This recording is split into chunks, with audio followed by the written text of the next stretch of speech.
നിങ്ങളൊരു one day trip plan ചെയ്യുന്നവർ അല്ലെങ്കിൽ ഒരു ട്രക്കിംഗ് ഇഷ്ടപ്പെടുന്നവരാണെങ്കിൽ തീർച്ചയായിട്ടും ഈ വീഡിയോ ഇപ്പൊ തന്നെ സേവ് വെച്ചോ. നമ്മുടെ കൊല്ലത്താണ് ഈ ഒരു സ്പോട്ട് ഞാൻ പരിചയപ്പെടുത്തുന്നത്. കൊല്ലം കുളത്തൂപ്പുഴ ഫോറസ്റ്റിന്റെ കീഴിലുള്ള അരിപ്പ ട്രക്കിങ്ങിലാണ് ഞങ്ങൾ പോയത്. കൊല്ലം സഞ്ചാരിയുടെ 91ാമത് ഇവന്റിൽ ആഗസ്റ്റ് 15 ഫ്രീഡം റൈഡിന്റെ ഭാഗമായിട്ടാണ് ഞങ്ങൾ 10-30 പേര് ഈ ഒരു ട്രക്കിംഗ് ചെയ്തത്.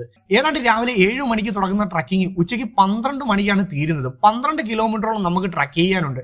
പോകുന്ന വഴികളിൽ ചെറു അരുവികളും അതേപോലെ തന്നെ ഭാഗ്യമുണ്ടെങ്കിൽ കാട്ടുപോത്തും മാനും അതേപോലെ തന്നെ കരടിയും ആനയൊക്കെ കാണാൻ പറ്റിയ ഒരു സ്പോട്ടാണ്.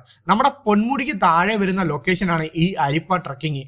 എന്തായാലും ജീവിതത്തിൽ ഒരിക്കലെങ്കിലും പോവേണ്ട ഒരു സ്പോട്ടാണ് ഇത്. 12 കിലോമീറ്റർ എന്ന് പറയുമ്പോൾ ഒരുവിധം ആൾക്കാരൊക്കെ പിന്മാറും. ഞങ്ങളുടെ കൂട്ടത്തിൽ വെറും 5 വയസ്സിന് താഴെയുള്ള 3 കുട്ടികളുണ്ടായിരുന്നു. അവർ കാടിന്റെ സൗന്ദര്യമൊക്കെ ആസ്വദിച്ച് ഞങ്ങളെ കൂടെ ഹാപ്പി ആയിട്ടാണ് അവർ വന്നത്. നിങ്ങളെ കൊണ്ടും പറ്റും ഇതേപോലെ ട്രക്കിംഗ് ചെയ്യാനായിട്ട്. ഇതേപോലെ അരിപ്പ ട്രക്കിംഗ് നിങ്ങൾക്ക് പ്ലാൻ ചെയ്യണമെന്നുണ്ടെങ്കിൽ ജസ്റ്റ് ഞാൻ കൊളാബ് ചെയ്തേക്കുന്ന കൊല്ലം സഞ്ചാരി എന്ന് പറയുന്ന പേജിലേക്ക് ജസ്റ്റ് ഒന്ന് മെസ്സേജ് ഇട്ടാൽ മാത്രം മതി. കൊല്ലം സഞ്ചാരിയുടെ അടുത്ത ഇവന്റ് ഉടൻ തന്നെ അനൗൺസ്മെന്റ് ചെയ്യുന്നതായിരിക്കും. അപ്പം നമുക്ക് എല്ലാവർക്കും ഒരുമിച്ച് പോവാം. വീഡിയോ ഇഷ്ടപ്പെടുവാണെങ്കിൽ നമ്മുടെ പേജും കൂടെ ഒന്ന് ഫോളോ ചെയ്യാൻ മറക്കല്ലേ.